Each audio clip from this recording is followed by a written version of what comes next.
What's happening, sweet peas? I'm making a comedy video. It's going to be very short because I got a migraine.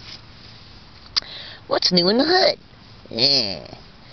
Anyways, I got a migraine today, and it's starting to ease up some, so I'm just still recovering from it. And once I feel that it's in control enough, I will be getting up and going to the stove. Eedy beedy bow.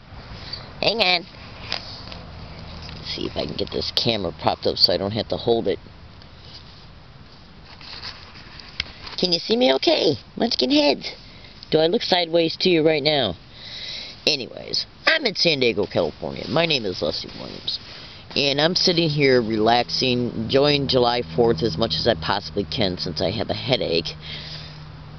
And most of it's under control right now because I took some aspirin, some sinus medicine, some cough syrup, because it was, I think it's almost in total control right now.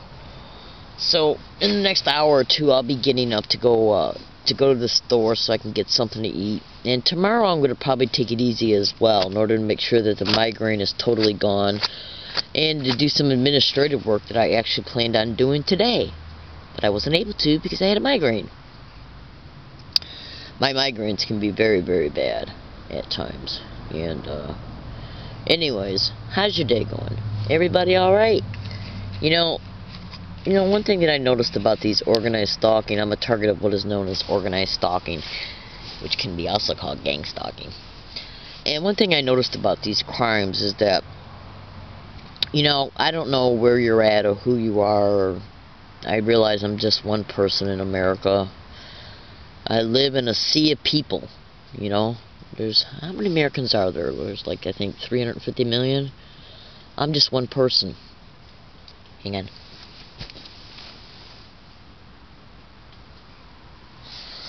I was thinking my favorite squirrel was here. I'm just one person, and I'm not rich. I don't have the money to hire a high-powered attorney. But if anybody ever sees this and they have the ability to be able to try and find me in San Diego to possibly, I'm just going to flat out say it, legally advocate for me. I've experienced organized stalking and gang stalking harassment every single day along all of my routes for 11 full years now, openly, overtly, and sometimes directly. I've had my finances destroyed, my credit destroyed, homelessness has been created again, and it's organized crime in the system that's perpetrating these crimes because they're involved in racketeering, syndicated probate control in order to treat the target like a straw person, racketeering, insurance fraud, sexual exploitation. And I can't get no help because all the communications of a targeted individual are monitored. Emails are rerouted, email replies are faked by the criminals who are involved in these campaigns. Our cell phones are hacked.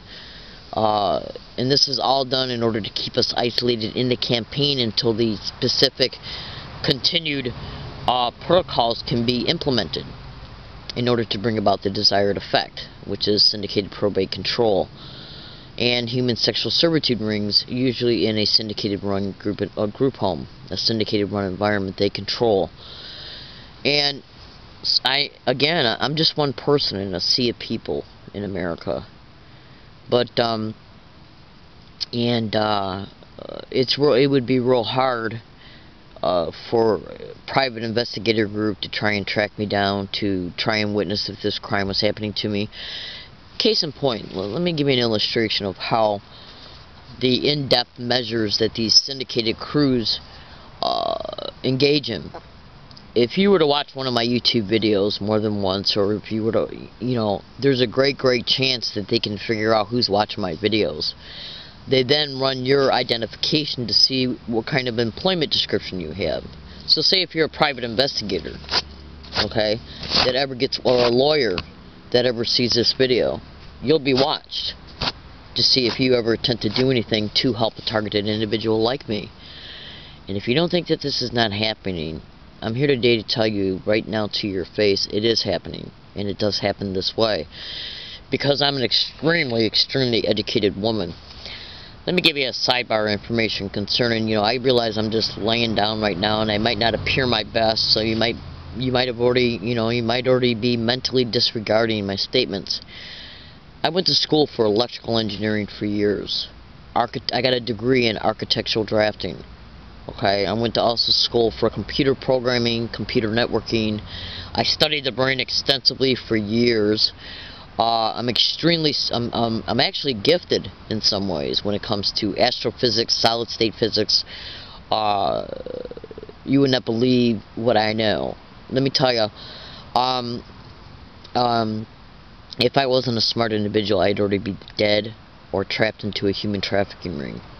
Yes, or they'd already have syndicated probate control, which I believe they're setting the stage for now. And it's organized crime in the system. Now, you might think to yourself, how can all this be happening? Why is it happening? Is this really happening? I can't condense 11 years of non-stop harassment and staged events in a 29-minute video. Of course I can't, because there's too many variables involved.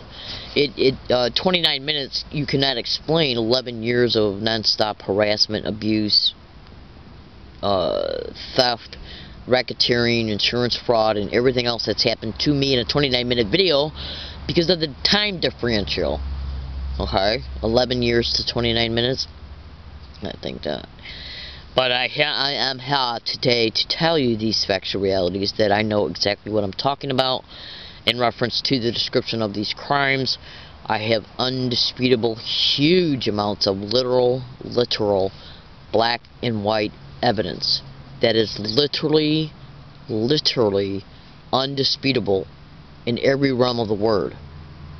Okay? But I'm smart enough to also know, as a result of the extensive research of what other targeted individuals have done and what they've experienced as a result of what they've done through the deliberations of their testimonies, and through my own personal experience, it is obvious, common sense, deductive and inductive reasoning, and even analytical processing. Through all those 4 separate modes of thinking of deliberations, it is easily concludable that this is organized crime in the system because of the fact of the testimony concerning the target's experiences. Case in point, I'm going to show you something. You see this? This is an aspirin bottle, okay? You cannot perceive this aspirin bottle to be anything else just because you might want to apply a different meaning to it. You see what I'm saying? This is the literal, factual reality when it comes to when I tell you that I have evidence that is undisputable. It's as undisputable as me showing you and telling you that this is an aspirin bottle. That's how much of a factual reality the literal evidence is. It's literally undisputable. We all know that as far as us being adults, we come to understand by the time we become adults that this world is gray. It's not black and white in a lot of ways. Okay? Some things are black and white, like truth and lies. Truth is white and lies are black. Okay? If you say were to stand on a street corner and witness a crime happening to you right before your eyes, you can't say to yourself that the person who's committing the crime, once the police are called and they come out and the person who committed the crime lies, you know what you saw right before your eyes. You saw it unfold, you saw who was responsible for it, therefore you were a witness to it. It's literally that black and white. Okay? So, I'm talking about like a crime like you witnessed somebody being robbed right on the street. Okay? It's undisputable what you witnessed. It's black and white. Well, I'm here today to tell you that the evidence that I have in my possession right now, which is huge, I mean it's just huge, almost 700 audio files of undisputable proof, paper trails, USB drives, emails, the proof I have is undisputable, black and white. But I know enough as a result of investigating other targeted individuals' experiences, the mistakes they've made, as a result of them being ignorant concerning how connected these crimes are to the system. I've learned that you can't go to a rapist to ask them to help you concerning you being raped by them. Okay?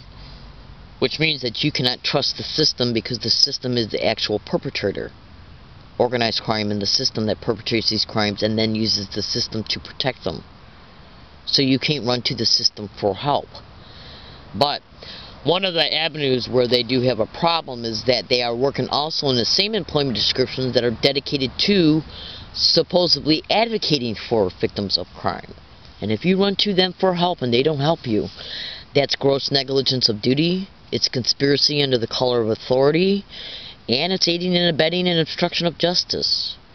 So, the only thing that I can do is tell targeted individuals is to acquire as much proof as you can concerning notaries, emails, video proof, and audio proof, tape recorders, digital cameras if you can afford one. Yes. And then keep a log of that proof. Post the proof on the internet. Expose them for what they are, because they have limitations. Yes, they do. They have very...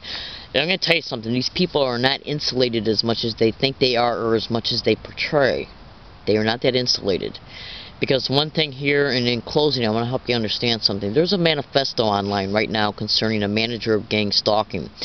And he flat out states in this manifesto that one of the reasons why the harassment of organized stalking is so effective, and as a result of them being able to make money off of the target, because of them, racketeering the target to death, including their insurance, is because the harassment that a target experiences, most of it's done through slander and exciting the personality of the people that they get to harass a target and combining it with a slander campaign about the target. Okay? Basically, it's nothing but where they're getting duped community member to harass a target for them for free. And part of the way that they're able to successfully do this is because the slander is tailored to make it appear that the target is a social deviant involved in criminal or illegal activity, or that they're a threat to themselves or others, and as a result, community members do not want this kind of individual in their community because they're against crime and they want the safety of their community. But they're being told lies. So let's take a look at this and let's flip it and turn it around. Since the individuals who are telling them lies about the target, we automatically can see that the community members are being duped and what kind of a personality they actually have. They don't like crime. And since the persons who are getting them to harass the target for them based on lies, we can turn this shit around. Excuse my language, but what do I mean by that? The community members do not like crime in their community. So, if we expose the criminals for who they really are and how they're operating and duping community members to harass the target for them because they're involved in crime, that's an embarrassment to them because they're in employment descriptions that are taking their taxpayers' dollars to do these crimes. Is it district attorney's office members? How about city attorney's office members? How about police officers? I've read enough targeted individuals' testimony, hundreds and hundreds of blogs, to know that they're stating that this is the matter. So, they got to protect their involvement in these crimes and their reputations. They also got to protect their jobs. Like the police officers, the firefighters that are involved in organized stalking and gang stalking. I'm not saying all of them. I'm talking about the ones who are involved in it. They got to protect their jobs, their reputations, because they know that they're breaking the law. They know what they're involved in is crime. The businesses they're using, the libraries they're using, the universities they're using, these are all crimes they're committing. And since the community members are against crime, if we can expose this to the public, then the community members will turn on them. And they don't want this because they realize that they're using their employment descriptions to expedite these crimes, to aid and abet them, and to protect them. This in turn makes them vulnerable. Do you understand what I'm telling you? So, my name is Leslie Williams. The only thing I can tell you is that if you're a targeted individual, try and find clever, overt, anonymous ways to expose these people. And when they get to the point to where they're too sensitive about even doing one more thing against you, keep exposing them for what they are. Because they never had a right to do one thing to your personal life, your money, your credit, your ability to be able to have shelter over your physical body, your ability to be able to work. Yes, because they blacklist targets from employment as well. That's not including the physical rapes and the assaults. against innocent human beings. And I'm going to tell you another thing, and then this is in closing.